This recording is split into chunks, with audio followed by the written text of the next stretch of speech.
Hi friends, എല്ലാവർക്കും സഹാരി റീസ് പ്ലസിലേക്ക് സ്വാഗതം. നമ്മൾ ഇന്ന് സ്റ്റാർട്ട് ചെയ്യാൻ പോകുന്നത് CSEB മുൻ വർഷകാലങ്ങളിൽ ചോദിച്ച കുറച്ച് ക്വസ്റ്റ്യൻസ് ആണ്. നമുക്കറിയാം CSEB പരീക്ഷയിൽ അക്കൗണ്ടൻസി ഏരിയ, ഏത് ഏരിയ എടുത്താലും നമുക്കറിയാം എന്താണ് PYQs ഒരുപാട് നമ്മുടെ ക്വസ്റ്റ്യൻസിനകത്ത് ഇങ്ങനെ ഇൻക്ലൂഡഡ് ആയിട്ട് വരും അല്ലേ.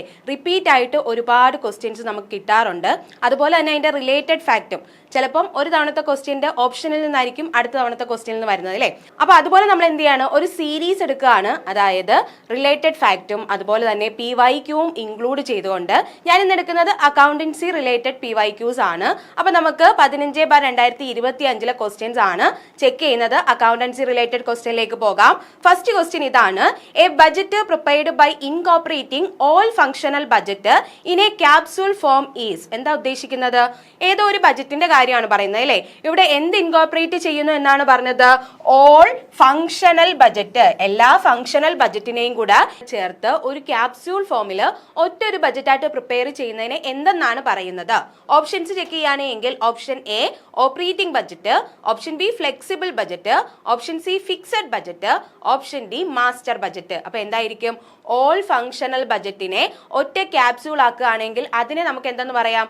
ഒരു കാര്യമല്ല, ഒരുപാട് കാര്യങ്ങൾ ഒരുമിച്ച് കൊണ്ടുവരികയാണെങ്കിൽ നമുക്ക് എന്ത് പറയാം? അതിനെ മാസ്റ്റർ ബജറ്റ് എന്നാണ് പറയുന്നത്. So the answer is option D, master budget. അപ്പൊ ഓർത്തിരിക്കുക, ബജറ്റുകളുടെ ചാപ്റ്ററിൽ നിന്ന് മാസ്റ്റർ ബജറ്റ് ഇമ്പോർട്ടന്റ് ആയിട്ട് പഠിക്കുക.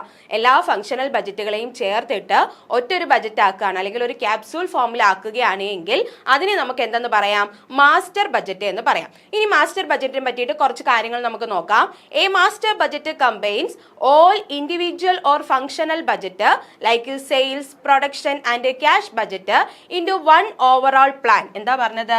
നമ്മുടെ ബിസിനസ്സിൽ ഉണ്ടാവുന്ന അല്ലെങ്കിൽ നമ്മൾ ഉണ്ടാക്കി വെച്ചിരിക്കുന്ന എല്ലാ ഫങ്ഷണൽ ബജറ്റിനെയും ഇൻഡിവിജ്വൽ ബജറ്റിനെയും കമ്പൈൻ ചെയ്തുകൊണ്ട് ഒരു ബജറ്റ് ആക്കി മാറ്റുകയാണ്, അല്ലെങ്കിൽ ഓവറോൾ പ്ലാന് വണ്ണിലേക്ക് കോൺസെൻട്രേറ്റ് ചെയ്യുകയാണ് എങ്കിൽ ആ ബജറ്റിനെ നമുക്ക് എന്തെന്ന് പറയാം?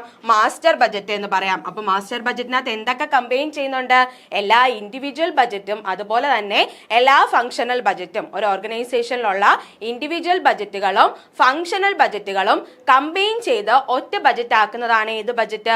മാസ്റ്റർ ബജറ്റ് എന്നറിയപ്പെടുന്നത്.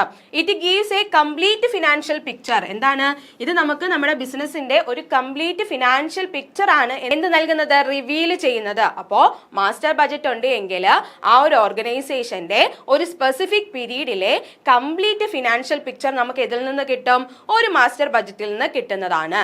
It include both operating budget and financial budget. ഇതിനകത്ത് എന്തുണ്ട്? നമ്മുടെ ബജറ്റുകൾ എല്ലാം കൂടെ ഉൾപ്പെടുത്തിയതല്ലേ. എല്ലാത്തിന്റെയും ആ ഒരു കൺക്ലൂഡഡ് വേർഷൻ ആണ് നമ്മൾ എവിടോട്ട് കൊണ്ടുവരുന്നത്? മാസ്റ്റർ ബജറ്റിലേക്ക് കൊണ്ടുവരുന്നത്. അതുകൊണ്ട് തന്നെ അവിടെ എന്തൊക്കെയുണ്ട്? ഓപ്പറേറ്റിംഗ് ബജറ്റുകളുണ്ട്. ഇപ്പൊ ഡേ ടു ഡേ ആക്ടിവിറ്റീസുമായിട്ട് ബന്ധപ്പെട്ട് വരുന്ന ഓപ്പറേറ്റിംഗ് ബജറ്റുകളും ഉണ്ട്. അതുപോലെ തന്നെ ക്യാപിറ്റൽ ആൻഡ് ക്യാഷ് പ്ലാനുമായിട്ട് ബന്ധപ്പെട്ട് വരുന്ന ഏതാണ്? നമ്മുടെ ഫിനാൻഷ്യൽ ബജറ്റുകളും എവിടെ ഇൻക്ലൂഡഡ് ആണ്? മാസ്റ്റർ ബജറ്റിൽ ഇൻക്ലൂഡഡ് ആണ്. The master budget usually contain a budgeted income statement and budgeted balance sheet. പിന്നീട് നമ്മൾ പറയാണ്, നമ്മൾ നേരത്തെ തയ്യാറാക്കി വെച്ചിരിക്കുന്ന ബജറ്റഡ് ഇൻകം സ്റ്റേറ്റ്മെന്റും ബജറ്റഡ് ബാലൻസ് ഷീറ്റും എവിടെ ഇൻക്ലൂഡഡ് ആണ്? നമ്മുടെ മാസ്റ്റർ ബജറ്റിൽ ഇൻക്ലൂഡഡ് ആണ്. അപ്പൊ എന്തൊക്കെയാണ്? ബജറ്റഡ് ഇൻകം സ്റ്റേറ്റ്മെന്റും ബജറ്റഡ് ബാലൻസ് ഷീറ്റും എവിടെ ഇൻക്ലൂഡഡ് ആണ്? മാസ്റ്റർ ബജറ്റിൽ ഇൻക്ലൂഡഡ് ആണ്. It help in coordinating all department ensuring every one works toward common goal. ഇവിടെ എന്താണ് ഇവര് ഈ ഒരു മാസ്റ്റർ ബജറ്റ് കൊണ്ട് എയിം ചെയ്യുന്നത്? നമ്മുടെ ഡിപ്പാർട്ട്മെന്റിലെ അല്ലെങ്കിൽ ഒരു ഓർഗനൈസേഷനിലുള്ള എല്ലാ ഡിപ്പാർട്ട്മെന്റും കോർഡിനേറ്റ് ചെയ്യാൻ സഹായിക്കുന്നു. അപ്പൊ കോർഡിനേഷന് വേണ്ടിയിട്ട് സഹായിക്കുന്നു. അതുപോലെ തന്നെ നമ്മുടെ ഒരു കോമൺ ഗോള് എല്ലാവരെ കൊണ്ടും അച്ചീവ് ചെയ്യിക്കാൻ, അതായത് എല്ലാവരുടെ കയ്യിലുള്ള ആ ഒരു കോൺട്രിബ്യൂഷനും ഇട്ടുകൊണ്ട് എല്ലാരെയും കൂടെ കോർഡിനേറ്റ് ചെയ്തുകൊണ്ട് നമ്മുടെ കോമൺ ഗോള് നേടിയെടുക്കാൻ എന്ത് സഹായിക്കുന്നു? നമ്മുടെ മാസ്റ്റർ ബജറ്റ് സഹായിക്കുന്നു. ഇനി നമുക്ക് ചുരുക്കി പറയുകയാണെങ്കിൽ എന്താണ്? In short, it is the final summary budget showing the organisations overall plan and expected result. എന്താ പറഞ്ഞത്? ഇതിനകത്ത് എന്താണ് പറയുന്നത്? ഇതെന്ന് പറഞ്ഞാൽ ഒരു ഫൈനൽ സമ്മറി ബജറ്റ് ആണ്. എന്താണ് കാണിക്കുന്നത്? ഒരു ഓർഗനൈസേഷന്റെ ഓവറോൾ പ്ലാനും അതുപോലെ തന്നെ അതിന്റെ എക്സ്പെക്ടഡ് റിസൾട്ടും കാണിക്കുന്ന ഒരു ഫൈനൽ സമ്മറി ബജറ്റ് ആണ് ഏത്? മാസ്റ്റർ ബജറ്റ് എന്ന് പറയുന്നത്. അപ്പൊ ഈ ഒരു ടേം കൂടെ നിങ്ങൾ ഓർത്തിരിക്കുക. ഫൈനൽ സമ്മറി ബജറ്റ് എന്ന് പറയുന്നതും എന്ത് തന്നെയാണ്? നമ്മുടെ മാസ്റ്റർ ബജറ്റിനെയാണ് പറയുന്നത്. എല്ലാ ഫങ്ഷണൽ ബജറ്റുകളുടെയും ഒരു ചെറിയ ഫോം അല്ലെങ്കിൽ ഒരു ക്യാപ്സ്യൂൾ ഫോമിലാക്കി പ്രിപ്പയർ പ്രിപ്പയർ ചെയ്യുന്ന ഒറ്റ ബജറ്റിനെയാണ് നമ്മൾ എന്തെന്ന് പറഞ്ഞത്, മാസ്റ്റർ ബജറ്റ് എന്ന് പറഞ്ഞത്. അതിനെ നമുക്ക് ഫൈനൽ സമ്മറി ബജറ്റ് എന്നുള്ള ഷോർട്ട് ആയിട്ടും അറിയാൻ വേണ്ടിയിട്ട് പറ്റുന്നതാണ്. നെക്സ്റ്റ് ക്വസ്റ്റ്യനിലേക്ക് പോകാം. Actual quantity used into standard price minus actual price is equal to. എന്താ പറഞ്ഞത്, സ്റ്റാൻഡേർഡ് പ്രൈസും ആക്ച്വൽ പ്രൈസും തമ്മിലുള്ള വ്യത്യാസവും ആക്ച്വൽ ക്വാണ്ടിറ്റി യൂസ്ഡും തമ്മിൽ ഇൻഡു ചെയ്താൽ അല്ലെങ്കിൽ അതിന്റെ പ്രോഡക്റ്റ് എന്ന് പറയുന്നത് എന്താണ്? Option A material price variance, option B material usage variance, option C material cost variance, option D material mix variance. എന്താണ്, നമ്മൾ വേരിയൻസ് അനാലിസിസ് പഠിച്ചിട്ടുണ്ട് അല്ലേ? ആക്ച്വലും സ്റ്റാൻഡേർഡും തമ്മിലുള്ള വ്യത്യാസമാണ് വേരിയൻസ് കൊണ്ട് അർത്ഥമാക്കുന്നത്. പലതരത്തിലുള്ള വേരിയൻസ് നമ്മൾ പറഞ്ഞു. ഇതിനകത്ത് ഇപ്പോൾ ഓപ്ഷൻ ആയിട്ട് material price variance, material usage variance, material cost variance, material mix variance ആണ് വന്നിരിക്കുന്നത്. അപ്പൊ ഇതിന്റെയൊക്കെ ഇക്വേഷൻ അറിയാമെങ്കിൽ നമുക്ക് ഇവിടെ ഈസി ആയിട്ട് ഒരു മാർക്ക് സ്കോർ ചെയ്യാവുന്നതാണ്. അപ്പൊ നോക്ക്, actual quantity used into standard price minus actual price. ഇവിടെ എന്തിനെ പറ്റിയിട്ടാണ് പറയുന്നത്? സ്റ്റാൻഡേർഡ് പ്രൈസും ആക്ച്വൽ പ്രൈസും തമ്മിലുള്ള വ്യത്യാസത്തെ ആക്ച്വൽ ക്വാണ്ടിറ്റി യൂസ്ഡ് കൊണ്ട് ഇൻഡു ചെയ്യുകയാണ് എങ്കിൽ നമുക്ക് കിട്ടുന്ന ആ ഒരു ഔട്ട്പുട്ട് എന്ന് പറയുന്നത് എന്താണ്? മെറ്റീരിയൽ പ്രൈസ് വേരിയൻസ് ആണ്. കാരണം അവിടെ എന്തൊക്കെ തമ്മിലുള്ള വ്യത്യാസമാണ് എടുത്തത്? ആക്ച്വൽ പ്രൈസും അതുപോലെ തന്നെ സ്റ്റാൻഡേർഡ് പ്രൈസും തമ്മിലുള്ള വ്യത്യാസം എന്ന് പറയുന്നത് പ്രൈസ് വേരിയൻസ് ആണ് വരുന്നത്. അപ്പൊ actual quantity used into standard price minus actual price is equal to material price variance. ഇനി എന്താണ് മെറ്റീരിയൽ പ്രൈസ് വേരിയൻസ് നോക്കാം. മെറ്റീരിയൽ പ്രൈസ് വേരിയൻസ് അല്ലെങ്കിൽ NPV measures the difference between standard price and the actual price paid for material. എന്താ പറഞ്ഞത്? Material price variance എന്ന് പറഞ്ഞാൽ ഇതെന്ന് പറഞ്ഞാൽ രണ്ട് ഐറ്റംസ് തമ്മിലുള്ള വ്യത്യാസമാണ്. എന്തൊക്കെയാണ്? നമ്മൾ ആക്ച്വലി ഒരു മെറ്റീരിയൽ വാങ്ങിക്കാൻ വേണ്ടിയിട്ട് കൊടുത്ത പ്രൈസും അതുപോലെ തന്നെ അതിന് വേണ്ടിയിട്ട് അങ്ങനെ കൊടുക്കാൻ വേണ്ടിയിട്ട് നമ്മൾ ഫിക്സ് ചെയ്ത് വെച്ചിരുന്ന നമ്മുടെ സ്റ്റാൻഡേർഡ് പ്രൈസും.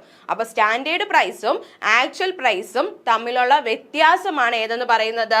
മെറ്റീരിയൽ പ്രൈസ് വേരിയൻസ് എന്ന് പറയുന്നത്. It is the difference between the standard price and actual price paid for material. അല്ലേ? മെറ്റീരിയലിന് വേണ്ടിയിട്ട് നമ്മൾ മുൻകൂട്ടി നിശ്ചയിച്ചു വെച്ച സ്റ്റാൻഡേർഡ് പ്രൈസും ആക്ച്വൽ പ്രൈസും തമ്മിലുള്ള വ്യത്യാസമാണ് ഇത് മെറ്റീരിയൽ പ്രൈസ് വേരിയൻസ് അല്ലെങ്കിൽ NPV എന്നറിയപ്പെടുന്നത്. It help in identifying whether material were purchased at a higher or lower than price expected. എന്താ പറഞ്ഞത്?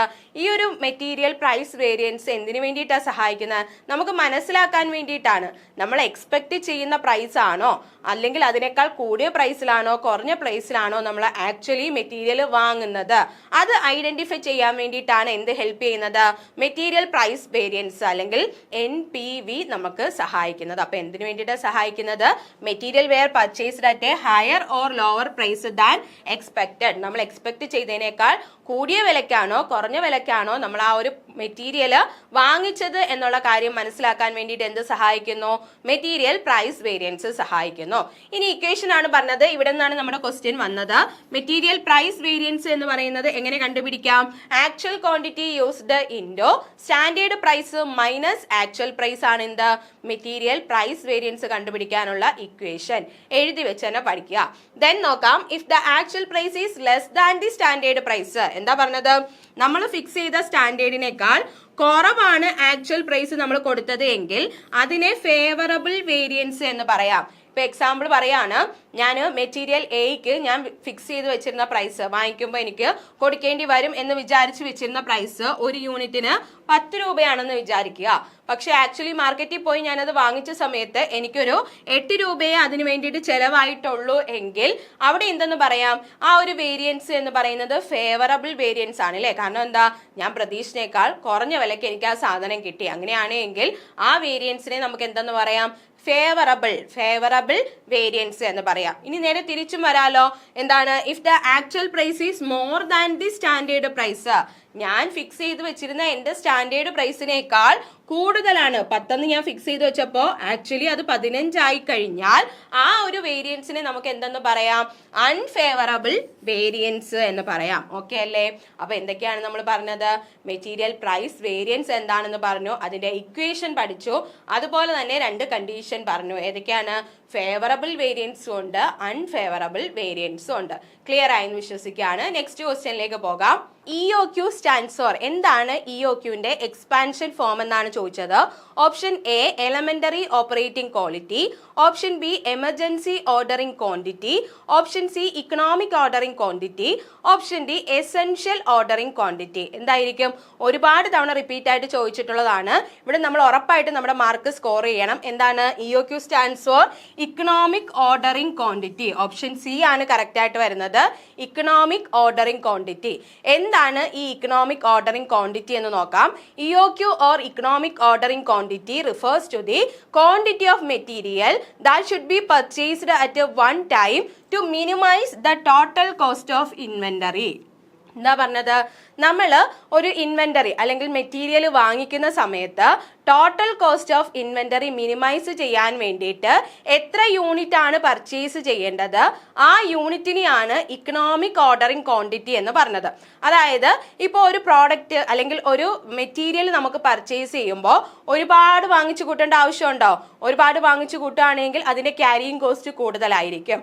പക്ഷെ ഒരുപാട് വാങ്ങിച്ചാൽ നമുക്ക് എന്താണ്? ഓർഡറിംഗ് കോസ്റ്റ് കുറവ് വരും. അപ്പൊ അങ്ങനെയൊക്കെ പല വ്യത്യാസങ്ങൾ അവിടെ വരും. ഏറ്റവും മിനിമൽ ആയിട്ട് അല്ലെങ്കിൽ ഏറ്റവും മിനിമൈസ് ചെയ്യുന്ന രീതിയിൽ നമ്മുടെ ടോട്ടൽ കോസ്റ്റ് കുറഞ്ഞു വരുന്നത് എത്ര യൂണിറ്റ് പർച്ചേസ് ചെയ്യുമ്പോഴാണ്.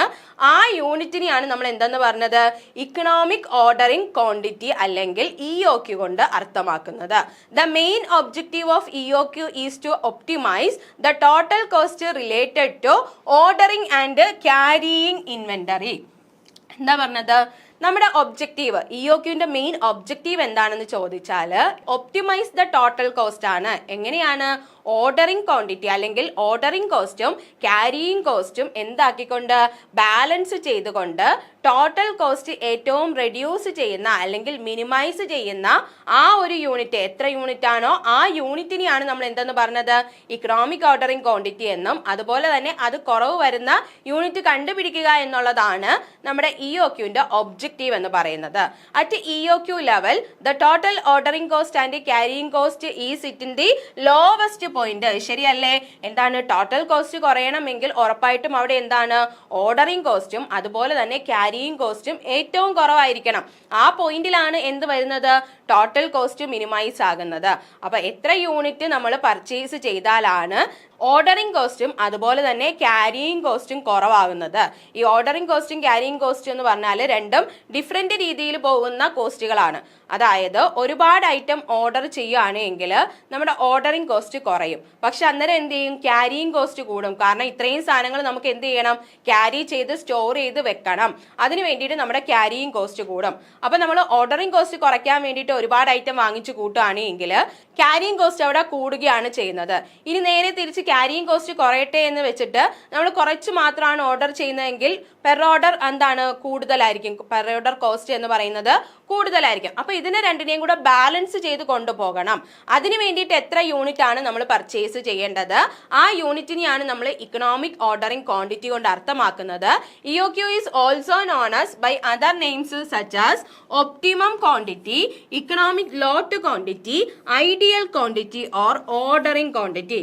കുറെ പേരുകൾ നമ്മൾ പറഞ്ഞു. നമ്മുടെ ആദ്യത്തെ ക്വസ്റ്റ്യനിൽ EOQ എന്നാണ് ചോദിച്ചതെങ്കിൽ നിങ്ങൾക്ക് വരാനിരിക്കുന്ന ക്വസ്റ്റ്യനിൽ ചിലപ്പം ഐഡിയൽ ക്വാണ്ടിറ്റി എന്നായിരിക്കും ചോദിക്കുന്നത്.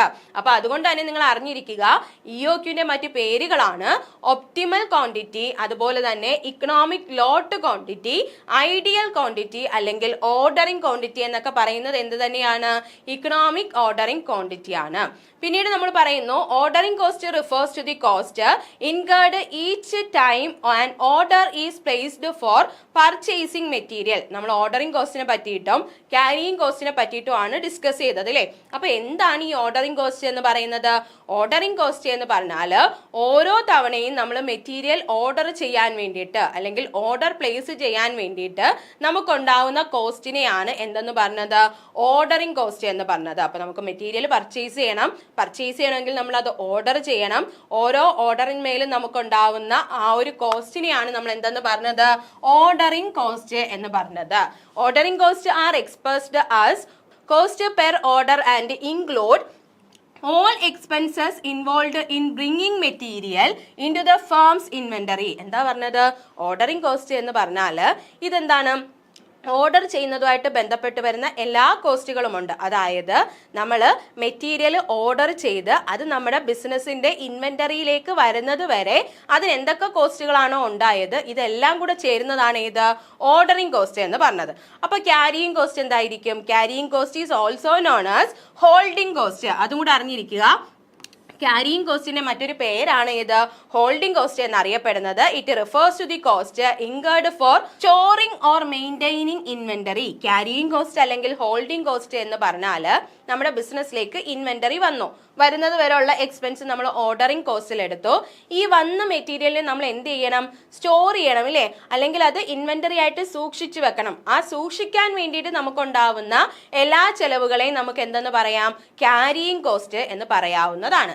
Carrying cost include expenses such as interest on money locked up in inventory, rent of storage space and cost of store operation. അതായത് നമ്മൾ ഇൻവെന്ററിക്ക് വേണ്ടിയിട്ട് ലോക്ക് ചെയ്ത് വെച്ചിരിക്കുന്ന പൈസ എത്രയാണ് അതുപോലെ തന്നെ അത് സൂക്ഷിച്ചു വെക്കാൻ വേണ്ടിയിട്ട് സ്റ്റോറേജ് സ്പേസിന് നമ്മൾ കൊടുത്ത റെന്റ് എത്രയാണ് അതുപോലെ തന്നെ സ്റ്റോർ ഓപ്പറേഷന് വേണ്ടിയിട്ടുണ്ടാവുന്ന കോസ്റ്റ് എത്രയാണ്, ഇതെല്ലാം കൂടെ ചേരുന്നതാണ് ഏത് ക്യാരിയിങ് കോസ്റ്റ് എന്ന് അറിയപ്പെടുന്നത്. അപ്പൊ നമ്മൾ ഓർഡറിംഗ് കോസ്റ്റും പറഞ്ഞു, ക്യാരിയിങ് കോസ്റ്റും പറഞ്ഞു അല്ലെ. ഇനി നമുക്ക് അറിയേണ്ടത് ordering cost and carrying cost move in opposite direction. ഞാൻ ഓൾറെഡി പറഞ്ഞു എന്താണ് ക്യാരിയിങ് കോസ്റ്റും ഓർഡറിംഗ് കോസ്റ്റും എന്ന് പറഞ്ഞാൽ ഓപ്പോസിറ്റ് ഡയറക്ഷനിലേക്ക് സഞ്ചരിക്കുന്ന രണ്ട് കോസ്റ്റുകളാണ്. ഒരെണ്ണം ഇൻക്രീസ് ചെയ്യുമ്പോൾ മറ്റേത് ഡിക്രീസ് ചെയ്യുന്നു. എങ്ങനെയാണ് അത് ഇൻക്രീസ് ആൻഡ് ഡിക്രീസ് ചെയ്യുന്നതെന്ന് ഞാൻ ഓൾറെഡി ഡിസ്കസ് ചെയ്ത് കഴിഞ്ഞു. അപ്പൊ അതൊന്ന് ആലോചിച്ച് നോക്കുക. ഓർഡറിംഗ് കോസ്റ്റും ക്യാരിയിങ് കോസ്റ്റും ഡിഫറെന്റ് അല്ലെങ്കിൽ ഓപ്പോസിറ്റ് ഡയറക്ഷനിലേക്കാണ് മൂവ് ചെയ്യുന്നത്. The quantity at which the total of ordering cost and carrying cost is the lowest is known as economic order quantity അല്ലെങ്കിൽ EOQ. എന്താണ് ഈ ഓർഡറിംഗ് കോസ്റ്റ് ആയാലും ക്യാരിയിങ് കോസ്റ്റ് ആയാലും എത്ര യൂണിറ്റിലാണ് ഏറ്റവും മിനിമൽ ആകുന്നത് ആ യൂണിറ്റ് അല്ലെങ്കിൽ ആ ക്വാണ്ടിറ്റി ആണ് നമ്മൾ എന്തെന്ന് പറഞ്ഞത് ഇക്കണോമിക് ഓർഡറിംഗ് ക്വാണ്ടിറ്റി അല്ലെങ്കിൽ EOQ എന്ന് പറഞ്ഞത്. EOQ കണ്ടുപിടിക്കാനുള്ള ഇക്വേഷനും കൂടെ അറിഞ്ഞിരിക്കുക. √2CO ഡിവൈഡഡ് ബൈ I ആണ് എന്ത് EOQന്റെ ഫുൾ ഫോം എന്ന് പറയുന്നത്. അതും കൂടെ നിങ്ങൾ അറിഞ്ഞിരിക്കണം. ഇത് നമ്മൾ പരീക്ഷയ്ക്ക് ചോദിച്ചിട്ടുള്ളതാണ്. EOQ √2CO divided by I ആണ്.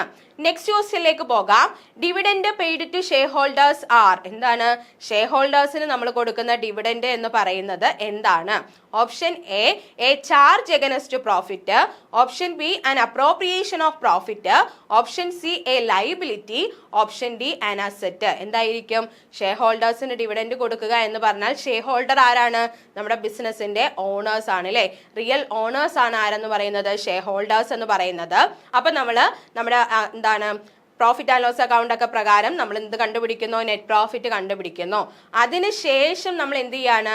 നമ്മൾ ഓരോന്നിലേക്കും അപ്രോപ്രിയേഷൻ നടത്താണ് അല്ലേ. അതായത് ഡിവിഡൻഡ് ആയിട്ട് ഇത്ര കൊടുക്കാം, അതുപോലെ തന്നെ റിസർവിലേക്ക് ഇത്ര വെക്കാം. ഇതൊക്കെ എന്താണ്? പ്രോഫിറ്റ് കണ്ടുപിടിച്ചതിന് ശേഷം ആ പ്രോഫിറ്റിനെയാണ് നമ്മൾ എന്ത് ചെയ്യുന്നത്? അപ്രോപ്രിയേറ്റ് ചെയ്യുന്നത്. സോ ഡിവിഡൻഡ് പെയ്ഡ് എന്ന് പറഞ്ഞാൽ ഷെയർ ഹോൾഡേഴ്സിന് കൊടുക്കുന്ന ഒരു റിട്ടേൺ ആണ് ഏത് ഡിവിഡൻഡ് എന്ന് പറയുന്നത് അല്ലേ. അല്ലെങ്കിൽ പ്രോഫിറ്റിന്റെ ഒരു പാർട്ടാണ് എന്ത് ഡിവിഡൻഡ് എന്ന് പറയുന്നത്. സോ ഡിവിഡൻഡ് പെയ്ഡ് എന്ന് പറയുന്നത് എന്താണ്?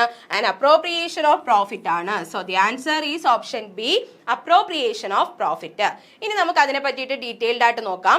Dividend are the portion of profit distributed to shareholders after all expenses and taxes are paid. എന്താ പറഞ്ഞത്? നമ്മുടെ ബിസിനസിന്റെ എല്ലാ എക്സ്പെൻസുകളും ടാക്സുകളും കൊടുത്തതിന് ശേഷം വരുന്ന പ്രോഫിറ്റ് എന്താണ്? പ്രോഫിറ്റിന്റെ ഒരു ഭാഗം നമ്മൾ ആർക്ക് കൊടുക്കുകയാണ്? ഷെയർ ഹോൾഡേഴ്സിന് എന്താ ഡിസ്ട്രിബ്യൂട്ട് ചെയ്യുന്നതിനെയാണ് എന്തെന്ന് പറഞ്ഞത്? ഡിവിഡൻഡ് എന്ന് പറഞ്ഞത്. അപ്പൊ ഡിവിഡൻഡ് എന്ന് പറഞ്ഞാൽ എന്താണ്? It is A portion of profit ആണ്. എന്തിനു ശേഷമുള്ളതാണ്? എല്ലാ എക്സ്പെൻസുകളും ടാക്സുകളും കൊടുത്തതിന് ശേഷം ഷെയർ ഹോൾഡേഴ്സിന് പ്രോഫിറ്റിന്റെ ഒരു ഭാഗം എന്താണ് വീതിച്ചു കൊടുക്കുന്നതിനെയാണ് നമ്മൾ എന്തെന്ന് പറഞ്ഞത്? ഡിവിഡൻഡ് എന്ന് പറഞ്ഞത്. They are not a business expense. അതെന്ന് പറഞ്ഞാൽ എന്തല്ല? ഒരു ബിസിനസ് എക്സ്പെൻസ് അല്ല. ബിസിനസ് എക്സ്പെൻസ് ആണെങ്കിലും നമ്മൾ ആദ്യമേ കൊടുക്കൂ അല്ലേ. പ്രോഫിറ്റ് കാണുന്നതിന് മുന്നേ തന്നെ എക്സ്പെൻസുകളെല്ലാം നമ്മൾ ഡെബിറ്റ് ചെയ്യാറുണ്ട്. അപ്പൊ അതുകൊണ്ട് തന്നെ ഇതൊരു ബിസിനസ് എക്സ്പെൻസ് അല്ല.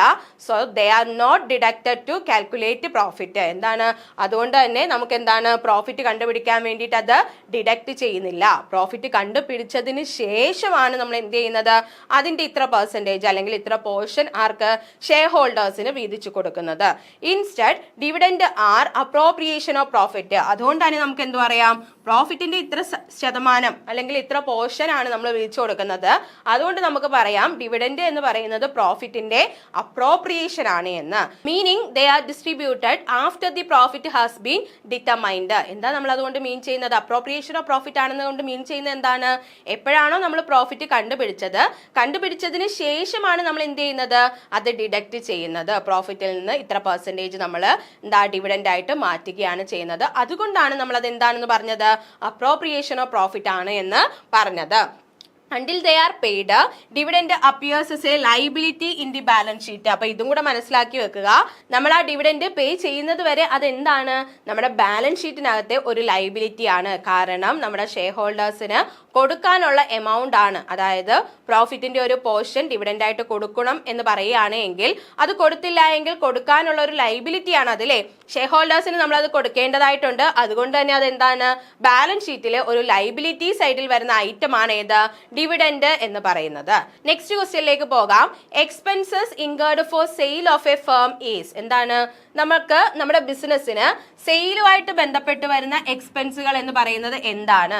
അതായത് ആ ഫേം സെയിൽസ് നടത്താൻ വേണ്ടിയിട്ട് കുറച്ച് എക്സ്പെൻസുകൾ ആയി എങ്കിൽ ആ എക്സ്പെൻസിനെ ഏത് കാറ്റഗറിയിൽ പറയാം. Option A work over head, option B administrative over head, option C selling and distribution over head, option D material over head. ഇവിടെ കറക്റ്റ് ആയിട്ട് അവർ പറയുന്നുണ്ട് സെയിൽസുമായിട്ട് റിലേറ്റ് ചെയ്ത് വരുന്ന എക്സ്പെൻസ് ആണ് അല്ലേ. സെയിൽസുമായിട്ട് റിലേറ്റ് ചെയ്ത് വരുന്ന എക്സ്പെൻസ് എന്ന് പറയുന്നത് ഏത് ഓവർ ഹെഡിലാണ് വരുന്നത്, സെല്ലിംഗ് ആൻഡ് ഡിസ്ട്രിബ്യൂഷൻ ഓവർ ഹെഡിലാണ്. So the answer is option C, selling and distribution overhead. ഇനി എന്താണ് selling and distribution overhead എന്ന് നോക്കാം.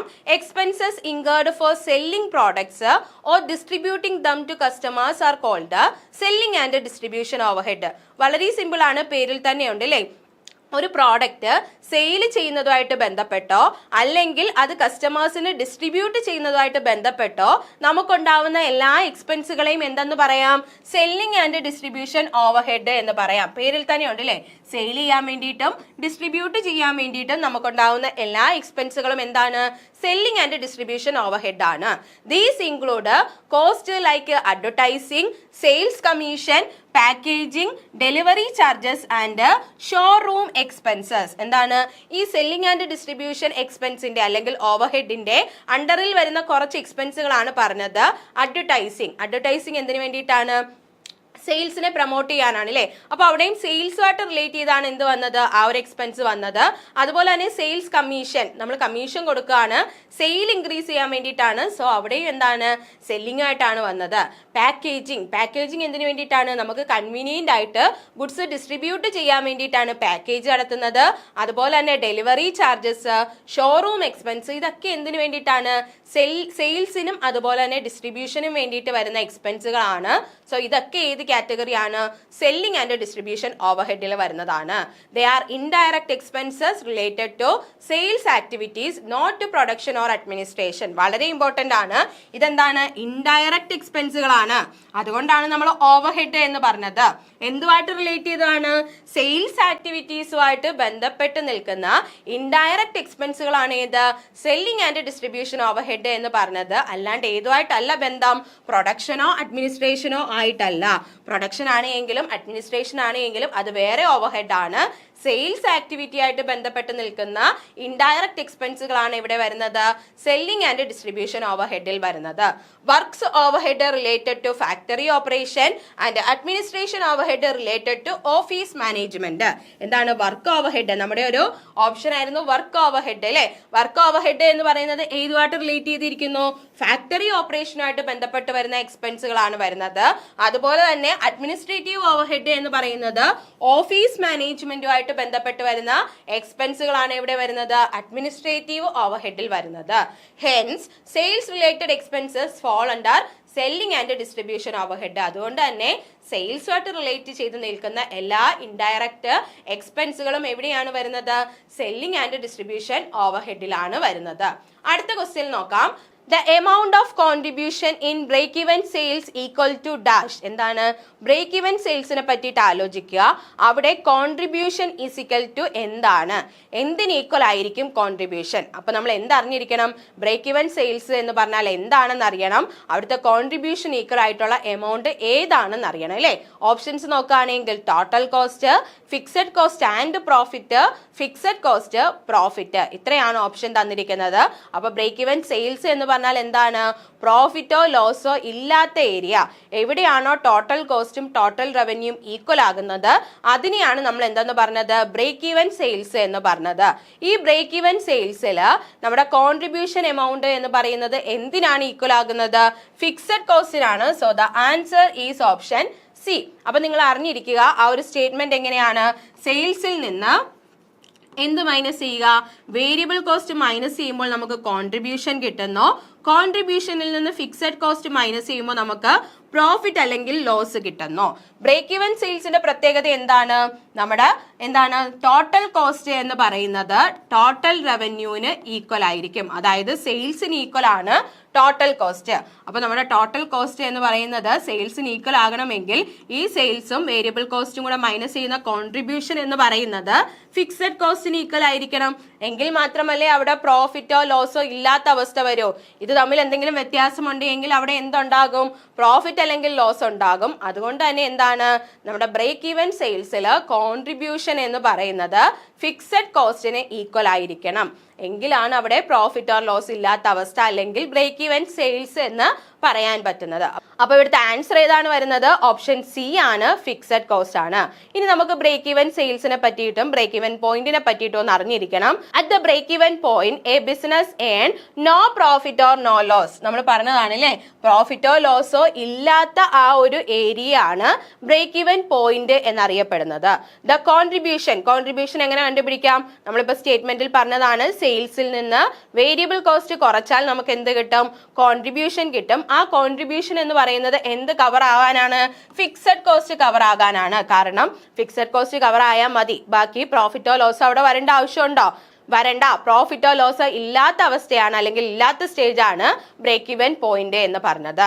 Sales revenue at break even point എന്ന് പറയുന്നത് എന്താണ്, fixed cost plus variable cost ആണ്. അതായത് നമ്മൾ പറഞ്ഞു ടോട്ടൽ റവന്യൂ അല്ലെങ്കിൽ സെയിൽസ് റവന്യൂ എന്ന് പറയുന്നത് ടോട്ടൽ കോസ്റ്റ് ആണെന്ന് പറഞ്ഞു അല്ലേ. അപ്പൊ ടോട്ടൽ കോസ്റ്റ് എന്താണെന്ന് നമുക്ക് അറിഞ്ഞൂടെ, എന്താണ് fixed cost plus variable cost ആണ് എന്താന്ന് പറയുന്നത്, ടോട്ടൽ കോസ്റ്റ് എന്ന് പറയുന്നത്. ആ ടോട്ടൽ കോസ്റ്റ് എന്തിന് ഈക്വൽ ആയിരിക്കണം, സെയിൽസ് റവന്യൂ അല്ലെങ്കിൽ ടോട്ടൽ റവന്യൂന് ഈക്വൽ ആകുന്ന പോയിന്റ് ആണ് ബ്രേക്ക് ഈവൻ എന്നറിയപ്പെടുന്നത്.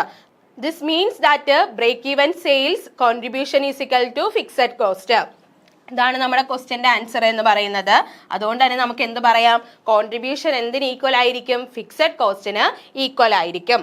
Any sales beyond the break even point will generate profit as fixed cost already covered. എന്താണ്, ബ്രേക്ക് ഈവൻ സെയിൽസിന് ശേഷം എന്തെങ്കിലും സെയിൽസ് നമുക്ക് നടക്കുകയാണ് എങ്കിൽ അതെന്താണ്, അത് നമ്മുടെ പ്രോഫിറ്റ് ആണ്. കാരണം ബ്രേക്ക് ഈവൻ സെയിൽസിൽ നമ്മൾ എന്ത് കവർ ചെയ്തു, ഫിക്സഡ് കോസ്റ്റ് കവർ ചെയ്ത് കഴിഞ്ഞു. ഇനി കിട്ടുന്നതൊക്കെ നമ്മുടെ എന്താണ്, പ്രോഫിറ്റ് ആണ് എന്ന് നമുക്ക് പറയാൻ വേണ്ടിയിട്ട് പറ്റുന്നതാണ്. നെക്സ്റ്റ് ക്വസ്റ്റ്യനിലേക്ക് പോകാം. Cost of owned capital is met in the form of. എന്താണ് പറഞ്ഞിരിക്കുന്നത്, ഓൺഡ് ക്യാപിറ്റലിന് ഉണ്ടാവുന്ന കോസ്റ്റ് എന്ന് പറയുന്നത് ഏത് ഫോമിലാണ് വരുന്നത്. Option A interest, option B dividend, option C liability, option D interest and dividend. ഓർക്കുക, ഓൺഡ് ക്യാപിറ്റൽ എന്ന് പറഞ്ഞാൽ എന്താണ്, നമ്മുടെ ഓണർ കൊണ്ടുവരുന്ന ക്യാപിറ്റൽ, അതിന്റെ കോസ്റ്റ് എന്ന് പറയുമ്പോൾ എന്തായിരിക്കും, ഓണർ കൊണ്ടുവരുന്ന ക്യാപിറ്റലിന് എന്താണോ നമ്മൾ റിട്ടേൺ ആയിട്ട് കൊടുക്കേണ്ടത് അതിനെയാണ് അതിന്റെ കോസ്റ്റ് എന്ന് പറയുന്നത് അല്ലേ. So cost of owned capital is in the form of dividend ആണ് ആൻസർ ആയിട്ട് വരുന്നത്. ഓപ്ഷൻ ബി ആണ് ഇവിടുത്തെ ആൻസർ. കാരണം ക്യാപിറ്റൽ കോൺട്രിബ്യൂട്ട് ചെയ്യുന്നത് ഓണർ ആണ്. ഓണറിന് കിട്ടുന്ന ഡിവിഡൻഡ് അല്ലെങ്കിൽ ഓണറിന് കിട്ടുന്ന റിട്ടേണിന്റെ പേരെന്താണ്, ഡിവിഡൻഡ് ആണ്. അതാണ് കോസ്റ്റ് ഓഫ് ഓൺഡ് ക്യാപിറ്റൽ എന്ന് പറയുന്നത്, ഡിവിഡൻഡ് ആണ്. ഡീറ്റെയിൽഡ് ആയിട്ട് നമുക്ക് നോക്കാം. Owned capital refers to the fund invested by the owner or shareholder of a business. എന്താണ് ഓൺഡ് ക്യാപിറ്റൽ എന്ന് പറഞ്ഞാൽ, എന്താണ് നമ്മുടെ ബിസിനസ്സിലേക്ക് നമ്മുടെ ഷെയർ ഹോൾഡർ അല്ലെങ്കിൽ ഓണർ ഇൻവെസ്റ്റ് ചെയ്യുന്ന ഫണ്ടിനെയാണ് ഓൺഡ് ക്യാപിറ്റൽ എന്ന് പറഞ്ഞത്. The cost of owned capital is the return that company pays owners for using their money. എന്താ പറഞ്ഞത്? ഇനി ഈ റിട്ടേൺ എന്ന് പറഞ്ഞാൽ, അതായത് കോസ്റ്റ് ഓഫ് ഓൺഡ് ക്യാപിറ്റൽ എന്ന് പറഞ്ഞാൽ എന്താണ്? നമ്മുടെ ഓണേഴ്സിന്റെ കയ്യിൽ നിന്ന് കമ്പനി അവരുടെ പൈസ സ്വീകരിച്ചതിന് പകരമായിട്ട് നൽകുന്ന റിട്ടേണിനെയാണ് എന്തെന്ന് പറഞ്ഞത്? Cost of owned capital. അപ്പൊ ഓൺഡ് ക്യാപിറ്റൽ എന്താണെന്ന് മനസ്സിലായി, കോസ്റ്റ് ഓഫ് ഓൺഡ് ക്യാപിറ്റൽ എന്താണെന്ന് മനസ്സിലായി. This return is given in the form of, ഇവിടെയാണ് നമ്മുടെ ക്വസ്റ്റ്യൻ കടന്നത്. എന്താണ് ഈ ഒരു കോസ്റ്റ് ഓഫ് ഓൺഡ് ക്യാപിറ്റൽ എന്ന് പറയുന്നത്? ഏത് ഫോമിലാണ് കൊടുക്കുന്നത്? Is in the form of dividend to shareholders. എന്തിന്റെ ഫോമിലാണ്? ഡിവിഡൻഡ് എന്ന് പറയുന്ന ഫോമിലാണ് കൊടുക്കുന്നത്. ലാഭവിഹിതമാണ് അതില്ലേ, അവർക്ക് അവകാശപ്പെട്ട അവരുടെ ലാഭവിഹിതം അല്ലെങ്കിൽ ഡിവിഡൻഡ് ആണത്. In contrast interest is paid on borrowed capital. ഇപ്പൊ ഓൺഡ് ക്യാപിറ്റൽ എന്ന് ചോദിച്ചാൽ ഡിവിഡൻഡ് ആണ്. ഇനി നിങ്ങളുടെ ക്വസ്റ്റ്യനിൽ ബോറോഡ് ക്യാപിറ്റൽ എന്ന് ചോദിച്ചാൽ അതെന്താണ്? ഇൻട്രസ്റ്റ് ആണ്. ലൈക്ക് ഡിബഞ്ചേഴ്സ് ഓർ ലോൺ, ഇതൊക്കെ എന്താണ്? ബോറോഡ് ക്യാപിറ്റൽ ആണ്. അപ്പൊ ബോറോഡ് ക്യാപിറ്റൽ എന്നാണ് നെക്സ്റ്റ് ഇയറിൽ നിങ്ങളോട് ക്വസ്റ്റ്യൻ ചോദിക്കുന്നത് എങ്കിൽ അതിന്റെ ഏതാണ്? അതിന്റെ ഫോം എന്ന് പറഞ്ഞാൽ ഇൻട്രസ്റ്റ് ആണ്. Hence the cost of owned capital is met through dividend payment. അതുകൊണ്ട് തന്നെ ഓൺഡ് ക്യാപിറ്റൽ എന്ന് വന്നാൽ അത് ഡിവിഡൻഡ് ആണ്. ബോറോഡ് ക്യാപിറ്റൽ എന്ന് വന്നാൽ അതെന്താണ്? ഇൻട്രസ്റ്റ് ആണ് എന്നുള്ള കാര്യം നിങ്ങൾ ഓർത്തിരിക്കുക. നെക്സ്റ്റ് ക്വസ്റ്റ്യനിലേക്ക് പോകാം. Fund flow refers to changes in dash. എന്താണ് ഫണ്ട് ഫ്ലോ കൊണ്ട് നമ്മൾ അർത്ഥമാക്കുന്നത്? അല്ലെങ്കിൽ ഫണ്ട് ഫ്ലോ എന്ന് പറഞ്ഞാൽ എന്തിന്മേൽ ഉണ്ടാകുന്ന ചേഞ്ച് ആണ്?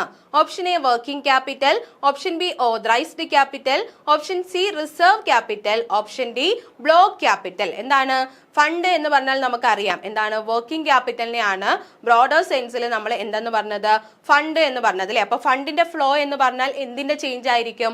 വർക്കിംഗ് ക്യാപിറ്റലിന്റെ ചേഞ്ച് ആണ്. So the answer is option A, working capital. ഇനി എന്താണ് ഫണ്ട് ഫ്ലോ എന്ന് ഡീറ്റെയിൽഡ് ആയിട്ട് നമുക്കൊന്ന് നോക്കാം. Fund flow means the movement of fund or changes in the financial position of a business between two balance sheet date. എന്താണ്? രണ്ട് balance sheet date നോക്കുമ്പോൾ നമ്മുടെ ബിസിനസിന്റെ ഫിനാൻഷ്യൽ പൊസിഷനകത്തുണ്ടാവുന്ന ചേഞ്ചോ അല്ലെങ്കിൽ ഫണ്ടിന്റെ മൂവ്മെന്റിനെയോ ആണ് നമ്മൾ എന്തെന്ന് പറഞ്ഞത്? ഫണ്ട് ഫ്ലോ എന്ന് കൊണ്ട് അർത്ഥമാക്കുന്നത്. എന്താണ്? ഒരു പീരീഡിൽ നമുക്ക് എവിടെ നിന്നൊക്കെയാണ് ഫണ്ട് വന്നത്, ആ ഫണ്ടിനെ എങ്ങനെയൊക്കെയാണ് നമ്മൾ വിനിയോഗിക്കുന്നത് എന്നാണ് എവിടെ കാണിക്കുന്നത്? ഫണ്ട് ഫ്ലോയിൽ കാണിക്കുന്നത്. ഇനി അക്കൗണ്ടിംഗ് ടേംസിൽ നോക്കുകയാണെങ്കിൽ this movement is reflected as A change in working capital. ഇതാണ് ഇമ്പോർട്ടന്റ്. നമ്മൾ അക്കൗണ്ടിംഗ് ടേമിലാണ് നോക്കുന്നത് അല്ലേ. അക്കൗണ്ടിംഗ് ടേമിൽ നോക്കുകയാണെങ്കിൽ ഫണ്ട് എന്ന് പറഞ്ഞാൽ എന്താണ്? വർക്കിംഗ് ക്യാപിറ്റൽ ആണ്. അപ്പൊ ഫണ്ടിന്റെ ഫ്ലോ എന്ന് പറഞ്ഞാൽ എന്താണ്? വർക്കിംഗ് ക്യാപിറ്റലിൽ ഉണ്ടാകുന്ന ചേഞ്ച് ആണ്. എവിടെ നിന്നൊക്കെയാണ് അത് വന്നത്, അല്ലെങ്കിൽ ഫണ്ട് എവിടെ നിന്നൊക്കെയാണ് വന്നത്, ആ ഫണ്ട് എവിടേക്കാണ് നമ്മൾ യൂസ് ചെയ്തത്, അതാണ് നമ്മൾ എന്തെന്ന് പറയുന്നത്? ഫണ്ട് ഫ്ലോ എന്ന് പറഞ്ഞത്. അപ്പൊ വർക്കിംഗ് ക്യാപിറ്റലിന്റെ ചേഞ്ചിനെയാണ് എന്തെന്ന് പറഞ്ഞത്? ഫണ്ട് ഫ്ലോ എന്ന് പറഞ്ഞത്. വർക്കിംഗ് ക്യാപിറ്റൽ എന്താണെന്ന് അറിയണം അല്ലേ. വർക്കിംഗ് ക്യാപിറ്റൽ എന്ന് പറഞ്ഞാൽ കറണ്ട് അസറ്റും കറണ്ട് ലൈബിലിറ്റീസും തമ്മിലുള്ള വ്യത്യാസമാണ് ഏത്? വർക്കിംഗ് ക്യാപിറ്റൽ എന്ന് പറയുന്നത്. അത് ഈസി ആയിട്ട് നിങ്ങൾ അറിഞ്ഞിരിക്കുക. വർക്കിംഗ് ക്യാപിറ്റൽ എന്ന് പറഞ്ഞാൽ എന്താണ്? Working capital is equal to current asset minus current liability ആണ്. അപ്പൊ the difference between current asset and current liability is known as working capital. Therefore, fund flow refers to the changes in working capital. വളരെ simple ആയിട്ടുള്ള ഒരു സെന്റൻസിൽ നിന്നാണ് നമ്മുടെ question വന്നത്. എന്താ?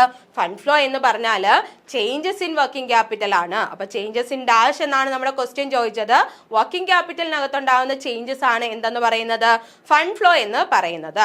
Next question നോക്കാം. The falsification of account of an organization without any misappropriation of cash or goods is known as dash. എന്താണ്? Falsification of account. വളരെ ഇമ്പോർട്ടൻ്റ് ആണ്. എന്താണ്? ഒരു ഓർഗനൈസേഷനിലെ ക്യാഷോ അല്ലെങ്കിൽ ഗുഡ്സിലോ ഒരു മിസ്അപ്രോപ്രിയേഷനും വരുത്താതെ നമ്മുടെ അക്കൗണ്ട്സിനകത്ത് ഫാൾസിഫിക്കേഷൻ വരുത്തുകയാണെങ്കിൽ അതിന് നമ്മൾ പറയുന്ന ടേം എന്താണ്? Option A camouflaging of account, option B confiscation of account, option C manipulation of accounts, option D ratification of account. എന്തായിരിക്കും? നമുക്കറിയാം ഇത് അക്കൗണ്ടുമായിട്ട് റിലേറ്റ് ചെയ്ത് വരുന്ന എന്താണ്? ഫോൾസിഫിക്കേഷൻ ആണ് വരുന്നത്. അപ്പോൾ നമ്മൾ അക്കൗണ്ട്, അതായത് ഗുഡ്സിലോ ക്യാഷിലോ ഒന്നും ഒരു മിസ്അപ്രോപ്രിയേഷൻ വരുത്താതെ നമ്മൾ എഴുതി വെച്ചിരിക്കുന്ന അക്കൗണ്ടിൽ ഫോൾസിഫിക്കേഷൻ വരുത്തുകയാണെങ്കിൽ അതിനെ നമുക്ക് ഏത് ടേം കൊണ്ട് അർത്ഥമാക്കാം? മാനിപ്പുലേഷൻ ഓഫ് അക്കൗണ്ട് ആണ്. ഇമ്പോർട്ടൻ്റ് ആയിട്ട് നിങ്ങൾ പഠിച്ചു വെക്കുക. എന്താണ് ഫോൾസിഫിക്കേഷൻ ഓഫ് അക്കൗണ്ട്സ് എന്ന് പറയുന്നത്? എന്താണ്? മാനിപ്പുലേഷൻ ഓഫ് അക്കൗണ്ട്സ് ആണ്. So the answer is option C, manipulation of accounts. എന്താണെന്ന് നോക്കാം. Manipulation of accounts means altering or falsifying accounts records to show a misleading financial position. എന്താ പറഞ്ഞത്? നമ്മുടെ ബിസിനസിന്റെ ഫിനാൻഷ്യൽ പൊസിഷനെ മിസ്ലീഡ് ചെയ്യാൻ വേണ്ടിയിട്ട് നമ്മുടെ അക്കൗണ്ട്സിൽ എന്തെങ്കിലുമൊക്കെ ഓൾട്ടറേഷനോ അല്ലെങ്കിൽ തെറ്റുകളോ വരുത്തുകയാണ് എങ്കിൽ, ഫോൾസിഫിക്കേഷനോ വരുത്തുകയാണ് എങ്കിൽ അതിനെ നമ്മൾ വിളിച്ച പേരാണ് മാനിപ്പുലേഷൻ ഓഫ് അക്കൗണ്ട്സ് എന്ന് പറയുന്നത്. It does not involve stealing or misappropriation of cash or goods. എന്താണ് ഇവിടെ എന്ത് നടത്തുന്നില്ല? ക്യാഷ് കട്ടെടുക്കുകയോ അല്ലെങ്കിൽ ഗുഡ്സിനകത്ത് മിസ്അപ്രോപ്രിയേഷൻ നടത്തുകയോ അതിനകത്ത് ഒരു തിരിമറിയും ആരും ചെയ്യുന്നില്ല. പകരം എന്താണ്? അക്കൗണ്ട്സ് വരയ്ക്കുമ്പോൾ, അക്കൗണ്ട്സ് പ്രിപ്പയർ ചെയ്യുമ്പോൾ അവിടെ എന്ത് വരുത്താണ്? എന്തെങ്കിലുമൊക്കെ ഫിഗേഴ്സിനകത്ത് ഓൾട്ടർ ചെയ്യുകയോ ഫോൾസിഫൈ ചെയ്യുകയാണ് ചെയ്യുന്നത്. അല്ലാണ്ട് ക്യാഷിലോ ഗുഡ്സിലോ ഒരു വ്യത്യാസവും ആരും വരുത്തുന്നില്ല. അതിനെ നമുക്ക് മാനിപ്പുലേഷൻ ഓഫ് അക്കൗണ്ട്സ് എന്ന് പറയാം. The purpose is usually to inflate profit or hide losses for personal or organisational benefit. ഇതിന്റെ ഉദ്ദേശം എന്താണ്?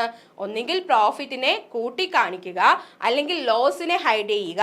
അവരുടെ ഓർഗനൈസേഷണൽ ബെനിഫിറ്റിന് വേണ്ടിയിട്ടോ അല്ലെങ്കിൽ പേഴ്സണൽ ബെനിഫിറ്റിന് വേണ്ടിയിട്ടോ പ്രോഫിറ്റ് കൂടുതലായിട്ട്, നമ്മുടെ P&L അക്കൗണ്ട് നോക്കുമ്പോൾ ചിലപ്പോൾ പ്രോഫിറ്റ് കൂടുതലായിരിക്കും, അല്ലെങ്കിൽ നെറ്റ് പ്രോഫിറ്റ് ഉണ്ടെങ്കിൽ അതിനെ ഹൈഡ് ചെയ്ത് വെക്കൂലേ.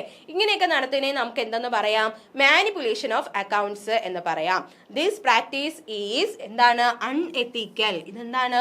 ഒരു അൺഎത്തിക്കൽ ആയിട്ടുള്ള പ്രാക്ടീസ് ആണ്. And mislead to stakeholders about the true performance of the business. അതുപോലെ തന്നെ നമ്മുടെ സ്റ്റേക്ക് ഹോൾഡറിന്റെ മുന്നിൽ എന്താണ്?